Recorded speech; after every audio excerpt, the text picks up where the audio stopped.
자, 아까 미리 소개해 드릴 뻔했죠? 지금 순서입니다. 두 개의 신문 기사 지금부터 비교해 보겠는데요. 주제는 같아도 내용은 다릅니다. 신문 대 신문 보시죠.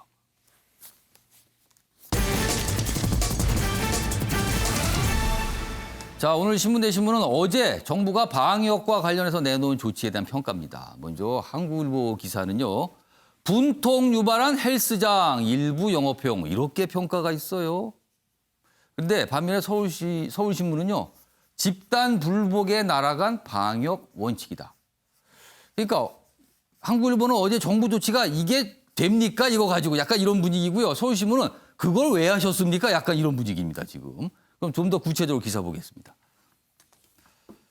먼저 한국일보입니다. 실내 체육시설 돌봄 기능 땐 9명까지 영업 허용, 헬스장 또 분통이다.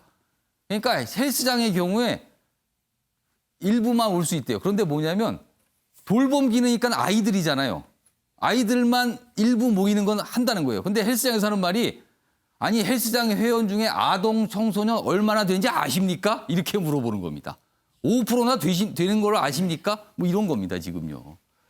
그리고요, 정부 오늘부터 뭐 줄넘기, 축구교실 등 교습 허용한다. 그리고 성인 대상 시설은 17일까지. 그러니까 17일까지는 참아달라는 거죠. 그러나 다른 사람 또 이런 데서는 분통을 터뜨리고 있는 겁니다. 다음 기사 보겠습니다.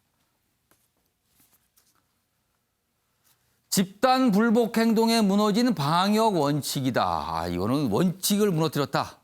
뭔가 요구하니까 들어주는 거 아니냐 이런 거죠.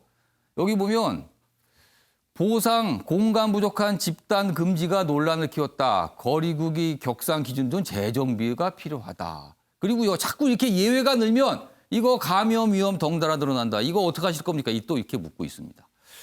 자, 지금 주원규 교수님하고 최인영 변호사께 미리 좀 써달라고 질문 좀 드렸어요. 이 상황 어떻게 보시는지. 먼저 최인영 변호사 들어보겠습니다. 원칙 붕괴, 신뢰 붕괴, 일상 붕괴 제가 이렇게 썼습니다.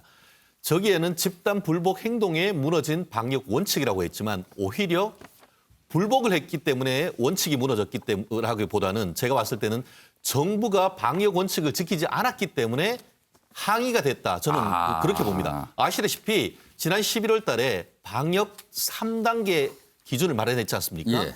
주 전국적으로 800명 내지 1000명 이상 한 주 내내 이상이 되면은 3단계로 간다고 했습니다. 근데 그렇지 않았지 않습니까? 그걸 안 했기 때문에 이런 일이 다 초래된 거다. 그렇게 하다 보니까 이게 길어지고 더 나쁜 상황이 갔다는 겁니다. 알겠습니다. 자, 주원 교수님 한 50초 정도 여유가 있습니다. 집중적으로 말씀해 주세요. 저는 집단 불복 행동이라고 생각하지 않습니다. 기본 생계에 관련된 호소이기 때문에 거기에 대해서 너무 원칙론을 앞세우기보다는 어떻게든지 기본 영업이 될 수 있는 방향 속에서 방역을 지켜나갈 수 있도록 배려하는 게 필요하다고 생각합니다. 그러니까 지금 보면 뭔가 정부가 사실 3단계로 안 가고 자꾸 다른 뭐 핀셋 조치라는 이름으로 취했지만 그 핀셋 조치에 해당되는 업종의 경우는 불만을 터뜨리는 거예요. 이게 왜 다른 데는 되고 우리는 안 됩니까? 그리고 이게 맞습니까? 자꾸 이의제기라고. 또 이의제기를 하니까 또 풀어줍니다.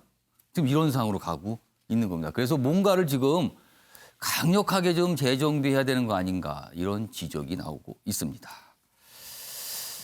자, 오늘 아침에 매일경제 많은 내용 다뤄봤습니다. 오늘 준비한 내용은 여기까지입니다. 시청해 주신 여러분 고맙습니다.